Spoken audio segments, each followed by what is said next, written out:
I want to make another video about practical adaptations, like solutions adopted, copy-paste solutions from other cultures or from other areas in the world. Well, I think you might know what this is, and some of you might know what this is. I could also hold up just a simple water bottle. There are many reasons not to use toilet paper. And when you now think like hooey, not using toilet paper, you might think about the hooey of touching maybe your own bumhole, touching poop. This is maybe the I don't know, yucks response that you might feel. When I think about toilet paper, like I'm thinking about all kinds of more disgusting things in a way. So let's start by the practical hygiene issues and then think about like the global impact and human survival issue. So starting with the like personal hygiene practicality issues, toilet paper, like whenever I need to use it, I'm not a big fan of it.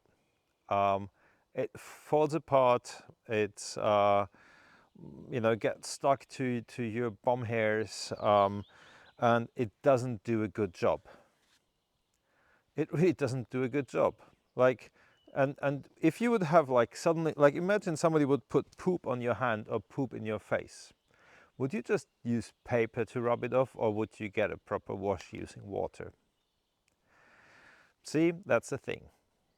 So water does a lot better job in cleaning. Another practicality issue about water is usually more available. Like when I go to the woods, like I usually have a water bottle with me even though I don't plan to have a poop. Right? If I go for a short walk, I'm not intending to have a poop, but it can surprise you. Like, do you have toilet paper around? Maybe not. If you have, then you're pretty dependent, right? If you need toilet paper, you have a dependency on something less multi-purpose. Water bottle, or like this is like, it says happy poo, happy paw, I guess. It's kind of a squirty bottle that you can fill with water and you can squeeze it and then water shoots out through these little holes, little jets, so it has like more pressure to it. Does a really good job actually. So usually you have water with you, and just like with the normal water bottle, like when you sit down to poop, and you just use the water on your hand and clean until the hand comes back clean, basically. And you just clean your hand. And then, obviously, wash your hands. Sometimes when people use toilet paper, like I've just been in Oodi, the great library in Helsinki, and there was like a group of tourists, and they had a toilet break in there. And I was just coming from the toilet and was washing my hands, and there were people walking out of these like stalls, like where you do your business, and they walked straight back into the library without going to the hand washing. And I'm like thinking, what the fuck? Like, it's like you just touched doors and things that other people touched, and you have like touched maybe your poop, for all I know. Like, why would you not wash your hands? I don't get it. So water is like a lot more practical in my opinion, and it does a better job. And the next issue is about the water footprint.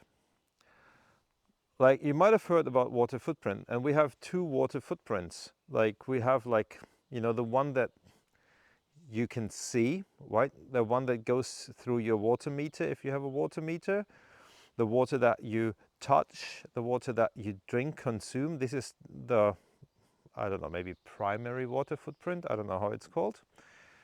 And in developed, so-called developed countries like Finland or Germany, these are countries where I have some numbers. That water footprint is somewhere around 120 to 140 liters per day per person. That's for showers, for washing, for making food, cooking, flushing the toilet, drinking, like all that, doing your laundry, all this that go through the meter, 100 to 20 to 140 liters per day per person, good drinking water. So very often when we talk about like we need to save water, we think mostly about that one. And yeah, you can easily, save 60 liters a day, easily. Like I don't know, I don't need to save so much water because I'm using a lot of rainwater also, and I have a well that is somehow delivering. But like I can see my water footprint for laundry and everything, and I'm somewhere, I think, maybe 5 to 10 liters a day. Like, so there's a lot of room to save on water. That being said, I have a dry toilet, so I don't need to flush. So, but somewhere halfway there, you can easily save, like, let's say half of that 120 liters. The other footprint is the so-called virtual footprint, kind of the stuff that is embedded in what you do, what you consume, what you eat, what you buy, how you spend your free time, hobbies that you make, energy that you consume, travels that you do. And that's a big one. And it's a problematic one. So this so-called virtual water footprint, that's like water that is used to grow the fodder for the beef that, for the cows that you're going to eat. Bad idea altogether anyway. Like, the energy input output and money input output and area input output, like, how much space it uses to eat meat, it's insane. Yeah, it doesn't really make sense. If you're a serious guy and into survival, don't eat meat in that amount.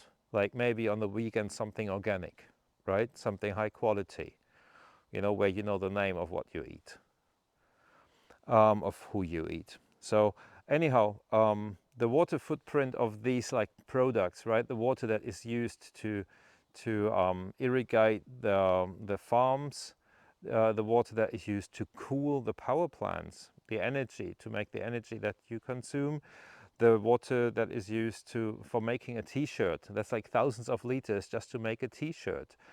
Altogether, that adds up to about 4,000 liters per day per person. Again, Finland, Germany, my reference countries here.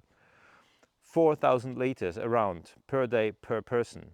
And that is a huge amount, right? This is the part where we really need to think, how do we get that down? Because not only is it a lot more, it's also not happening coming from our neighborhood, right? Like the goods that you import, that can be energy, that can be like t-shirts or whatever.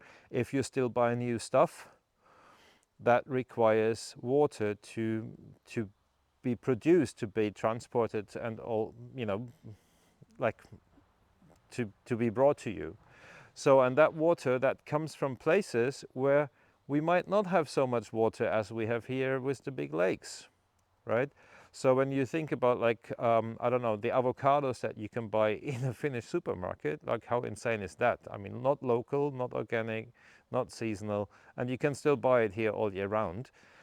That avocado requires a lot of water, and that is water that is coming from areas where there might not be so much water, and that might take water away. So actually on the avocado example, there are really conflicts with the industrial farmers and the local communities who don't have water anymore because the rivers run dry, because the big companies, they just, tunnel the water away from the rivers to for your avocado. So, and that is water, this kind of causing water stress. Causing water stress causes conflicts, armed conflicts, it causes maybe trade conflicts, and it causes people to be displaced from their home places, because if there's no water you cannot live there, and then you need to go to another place, and then, oh wow, there's water in Finland, let's go to Finland. No, we don't want people coming here because of, okay. Water footprint is a big thing. Yes, you can easily save 60 liters on your 120 liters per day per person footprint. Yes, you can easily save half also, let's say 2,000 liters or 3,000 liters on your virtual water footprint. And to me, 3,000 sounds a lot more than like, I don't know, 60 or 90 liters. obviously we should do as everything that we can. Every drop counts, as with the carbon, every gram counts. So look at your footprint, look at your life, look at what you really need. Give it a try. How is it? Calculate your water footprint and have a look at what you can do to lower your two different water footprints. And going back to the water and the water bottle and toilet paper, actually, guess it, using water uses less water than using toilet paper. Obvious? I hope so. Yeah, making toilet paper takes a lot more water than using the water that comes out of your tap. Okay, that was it about water footprint, and yes, that's about survival.